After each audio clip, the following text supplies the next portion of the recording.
vem me incendiar, vem me incendiar. Esta casa é sua casa, nós deixamos ela pra você, Jesus. Esta casa é sua casa, nós deixamos ela pra você, Jesus. Mais uma vez, essa casa é sua casa, nós deixamos ela pra você.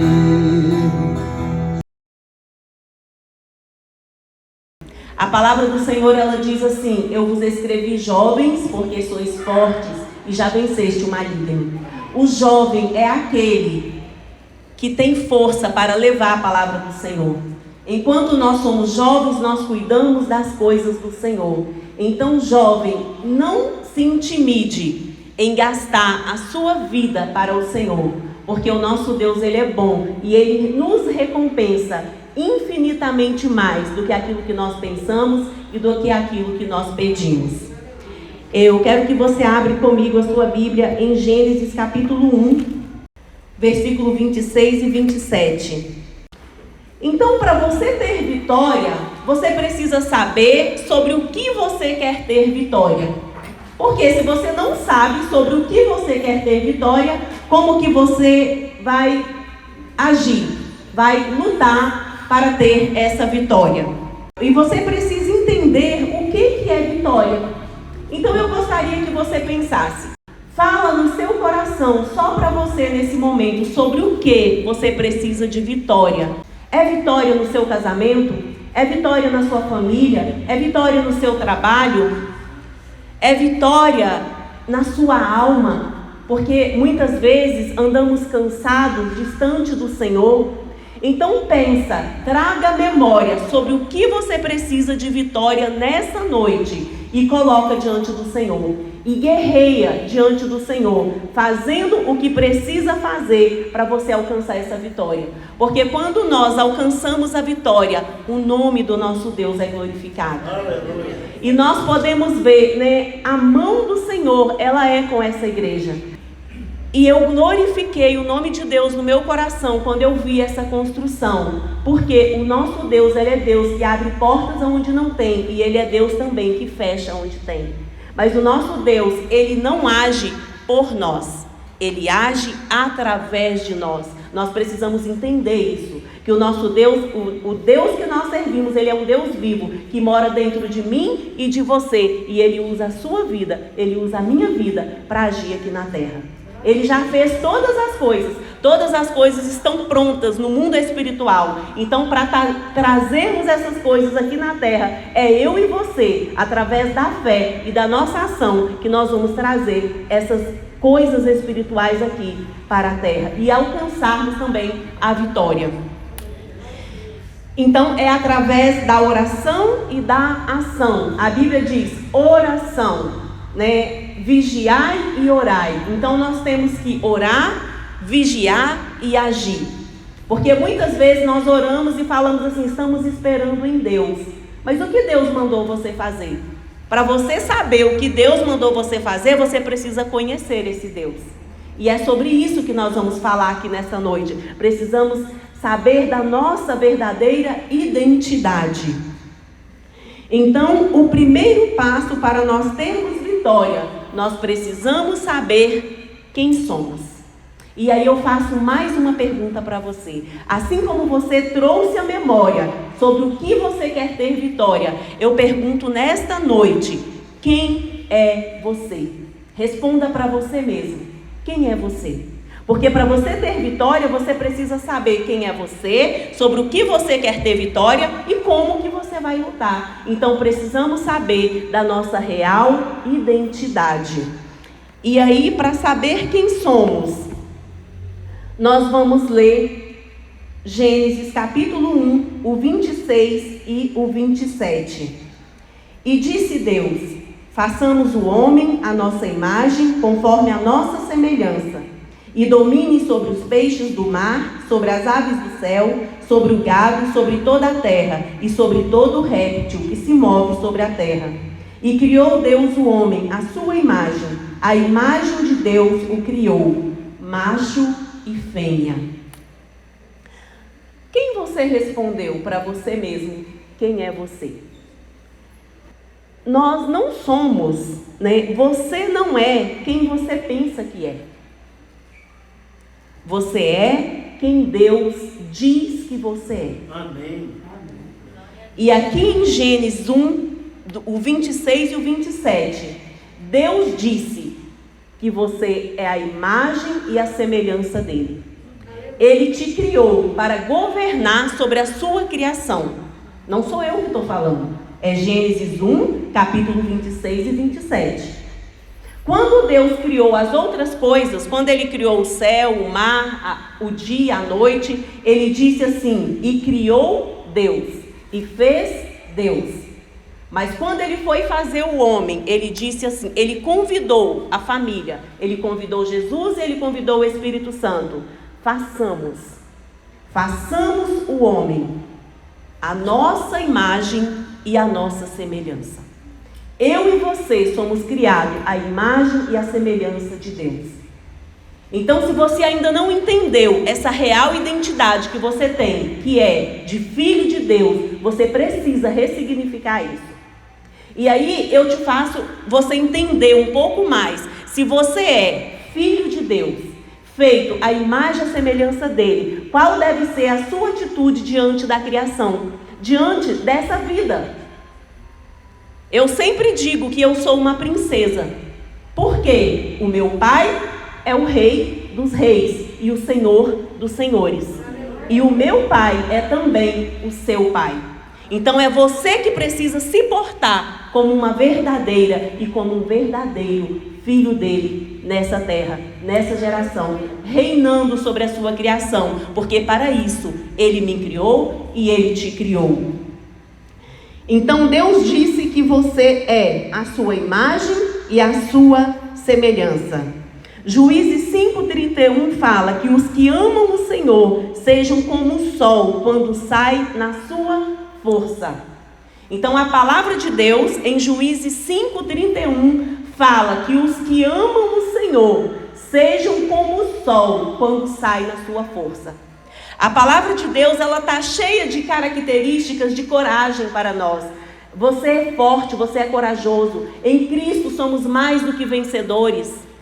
Isso é quem Cristo diz que nós somos. Isso é quem a palavra de Deus diz que somos. E é muito mais importante aquilo que Deus diz que nós somos do que aquilo que nós pensamos que somos e do que aquilo que as pessoas dizem que nós somos. Porque nesta noite eu quero falar para você, eu já estou falando quem Deus diz que você é. Eu vou falar quem você diz que você é. E eu vou falar quem os outros diz que você é. Porque precisamos também entender quem Deus diz que eu sou, quem eu penso, quem eu digo que eu sou e quem os outros diz que eu sou. Então, Cristo, a Bíblia, a palavra de Deus diz que nós somos feitos à imagem e à semelhança do Criador. A palavra de Deus diz que que em Cristo nós somos mais do que vencedores. A palavra de Deus diz que Jesus, ele nos transportou das trevas para a sua maravilhosa luz, para que nós fôssemos nele chamados filhos de Deus. Amém. Filhos do Deus vivo. Então, nesta noite, eu estou aqui falando para filhos.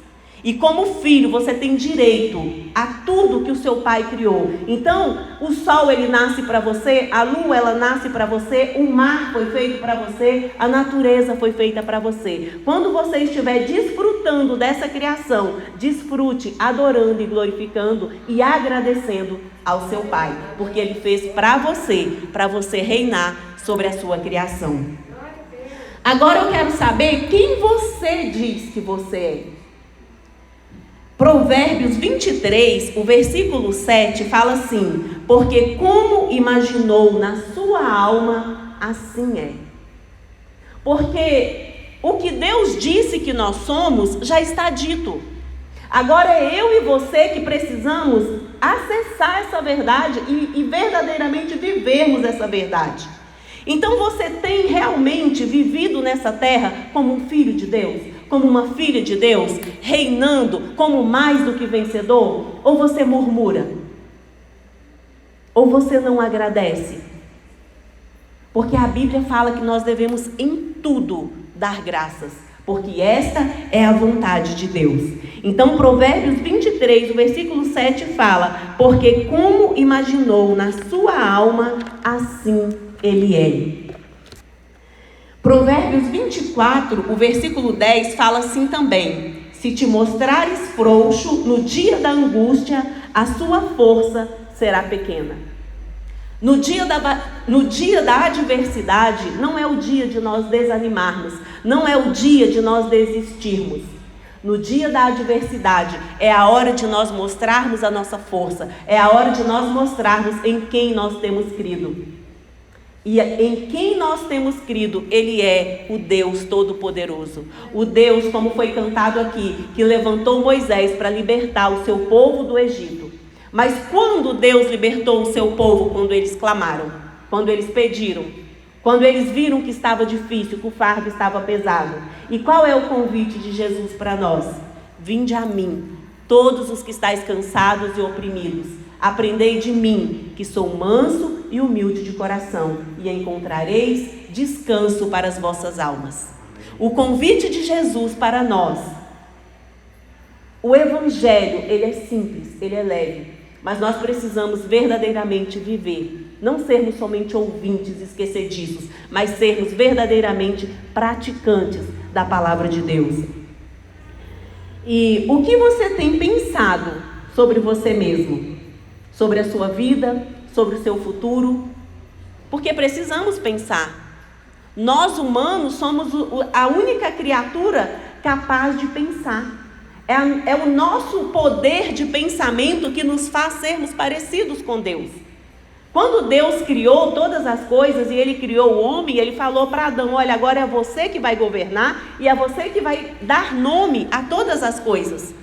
E Adão usou o seu poder do pensamento, da criatividade, para poder dar nome a todas as coisas. Jeremias 31, o versículo 21 diz assim: disso me recordarei no meu coração, por isso tenho esperança. O que Jeremias ia recordar no seu coração? Que as misericórdias do Senhor, elas se renovam a cada manhã e ela não tem fim.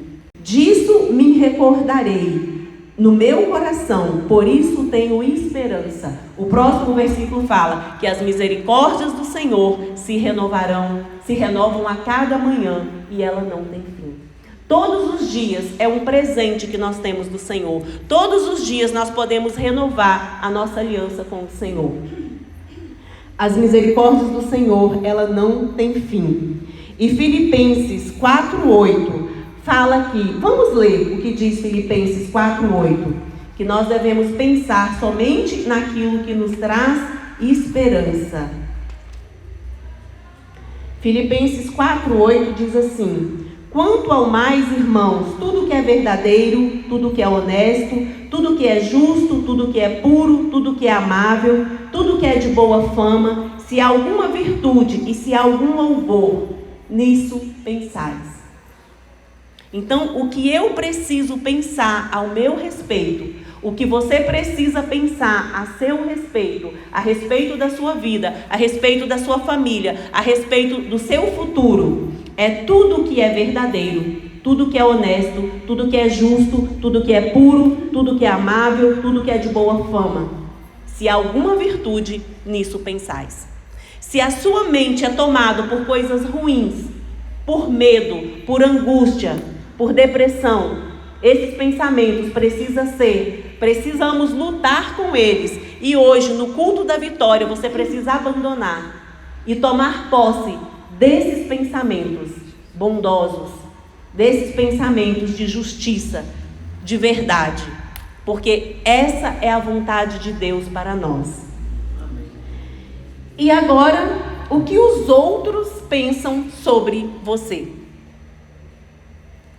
Faz diferença o que o outro pensa sobre você?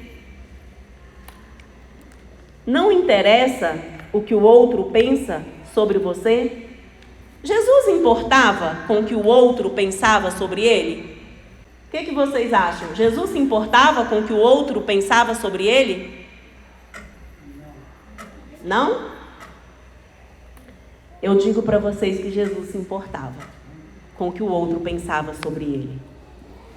Nós ouvimos muito as pessoas dizendo assim: o que o outro pensa sobre mim não faz diferença. O que o outro pensa sobre você não faz diferença se os pensamentos que ele estiver tendo de você for diferente da sua real identidade. Se o pensamento que o outro estiver tendo sobre você for diferente da sua real identidade, você precisa ressignificar isso e realmente não faz diferença. Mas nós precisamos importar com o que o outro diz a nosso respeito, porque Jesus, ele se importou com o que o outro dizia a respeito dele. Mateus, capítulo 16, o versículo do 13 ao 17. E chegando Jesus às partes de Cesareia de Filipe, interrogou a seus discípulos, dizendo: quem diz os homens ser o Filho do Homem? E eles disseram: um João Batista, outro Elias, e outro Jeremias, ou um dos profetas. E ele disse: e vós, quem dizeis que eu sou? E Simão Pedro respondendo disse: tu és o Cristo, o Filho do Deus vivo. E Jesus respondendo disse-lhe: bem-aventurado és tu, Simão Barjonas, porque não foi carne e nem sangue que revelou, mas o meu Pai que está nos céus. O que nós podemos ver aqui é que Jesus queria saber se o que estavam falando dele estava de acordo com a sua real identidade. Porque nós refletimos aquilo que nós somos. Porque eu posso falar que sou uma coisa, mas se as minhas ações for diferente daquilo que eu falo, as pessoas elas não ouvem o que nós falamos, as pessoas veem o que nós fazemos. E aqui Jesus queria saber se as suas obras estavam sendo de acordo com a sua real identidade. E os homens não falaram que ele era verdadeiramente o Cristo. Os homens diziam que ele era outra pessoa, não estava de acordo com a sua real identidade. E Jesus ressignificou. Jesus pensou: eles não me conhecem verdadeiramente. Então, quando alguém disser alguma coisa contra você, você precisa ter ciência da sua real identidade. Não pode te machucar quando alguém disser algo que você não é. Mas para alguém dizer algo que você não é e isso não te machucar, você precisa saber quem você é. E mais importante de você saber quem você é você saber quem Deus diz que você é. E era isso que Jesus fazia, era assim que Jesus se portava. E ele perguntou: ok, os homens dizem que eu sou Elias, que eu sou João, que eu não sou quem eu sou. Mas e vocês? E vocês que andam comigo? Quem vocês dizem que eu sou? E Simão Pedro disse: tu és o Cristo, o Filho do Deus vivo. E Jesus se alegrou. E Jesus disse: eu estou realmente fazendo jus da minha identidade, porque eu sou filho do Deus vivo. Ele me enviou. E Jesus falou para ele: Pedro, não foi carne e nem sangue que te revelou isso, mas foi o próprio Deus. Porque Jesus sabia que ele era quem o Pai dizia que ele era. Quando ele foi batizado, quando ele saiu das águas, ouviu-se uma voz do céu que dizia: este é o meu filho amado, em quem me comprazo. E Jesus ele veio para ser exemplo para mim e para você. Deus pode olhar para mim e para você e dizer: este é o meu filho amado, em quem eu tenho alegria. Eu tenho vivido todos os meus dias dizendo para Deus: Deus, acha graça em mim, acha favor em mim, olha para mim e acha em mim uma verdadeira adoradora. Porque a Bíblia fala que a única classe de pessoas que Deus procura são os verdadeiros adoradores. E o que é ser um verdadeiro adorador? É ter um estilo de vida conforme a palavra de Deus. É eu viver aquilo que eu canto aqui no altar. É eu viver aquilo que eu ouço da palavra de Deus. É eu ler a palavra de Deus e tomar posse de todas as verdades que ela diz sobre mim. Isso é ser um verdadeiro adorador. Um verdadeiro adorador, ele tem a adoração como um estilo de vida. Então Jesus, ele sabia quem ele era. Ele sabia quem o Pai dizia que ele era. E ele queria saber o que as outras pessoas pensavam a seu respeito. Se o que ele estava transmitindo para as outras pessoas era sobre uma real identidade de filho de Deus. Então essa é a mensagem de Deus para nós nesta noite. Que nós tomamos posse da nossa real identidade de imagem e semelhança de Deus. Que nós tomamos posse dessa real identidade de sermos mais do que vencedores em Cristo Jesus. Estamos aqui nesta noite, na noite da vitória. Em Cristo você já é mais do que vencedor. Você só precisa tomar posse da sua vitória.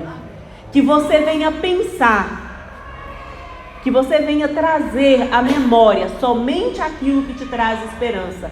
Todo pensamento contrário de que você não é, de que você não merece, de que você não vai conseguir, que você repreenda esses pensamentos, que você manda embora esses pensamentos e que você vista sua mente com o capacete da salvação e que você venha pensar somente aquilo que te traz esperança. A salvação nos traz esperança, o céu nos traz esperança. Andarmos com Jesus nos traz esperança, porque Ele já venceu as nossas batalhas. E que você venha, sim, se importar com o que o outro diz a seu respeito, mas que você venha viver um estilo de vida de um adorador, de que quando o outro for falar sobre você, ele vai dizer, ali verdadeiramente vai um homem e uma mulher de Deus. Não pelo que você só fala, mas pelo que você realmente vive. Amém?